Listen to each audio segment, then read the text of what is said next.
৪৭তম BCS এর লিখিত পরীক্ষা পেছানোর দাবিতে ঢাকা সহ কয়েক জেলায় বিক্ষোভ করেছেন প্রিলিমিনারি উত্তীর্ণরা। অভিযোগ করেছেন গেলবারের চেয়ে এবার প্রস্তুতির কম সময় পেয়েছেন তারা। দাবি আদায় না করে রাজপথ ছাড়বেন না বলে হুঁশিয়ারি দিয়েছেন আন্দোলনকারীরা। নতুন বাংলাদেশ গড়তে এলো জুলফিকার স্টিল। জুলফিকার স্টিল, ইস্পাত দৃঢ় অঙ্গীকার। ৪৭তম বিসিএস এর লিখিত পরীক্ষার সময় পেছানোর দাবিতে শাহবাগ জাতীয় জাদুঘরের সামনে এই অবস্থান পরীক্ষার্থীদের।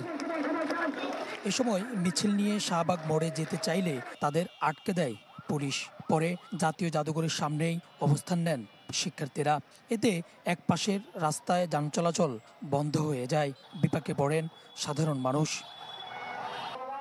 পরীক্ষার্থীদের অভিযোগ, আগের বিসিএসে যারা অংশ নিয়েছেন তারা ১ বছর পর্যন্ত প্রস্তুতির সময় পেয়েছেন, কিন্তু এবার তাদের দেওয়া হয়েছে ২ মাসেরও কম সময়।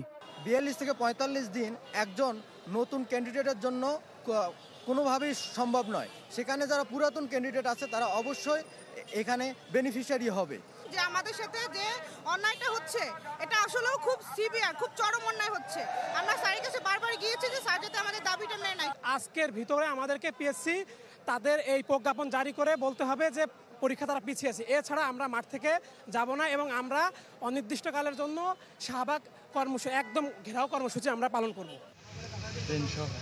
এদিকে লিখিত পরীক্ষা পেছানোর দাবিতে ময়মনসিংহে রেলপথ অবরোধ করে বিক্ষোভ করেন প্রিলিমিনারি পরীক্ষায় উত্তীর্ণরা।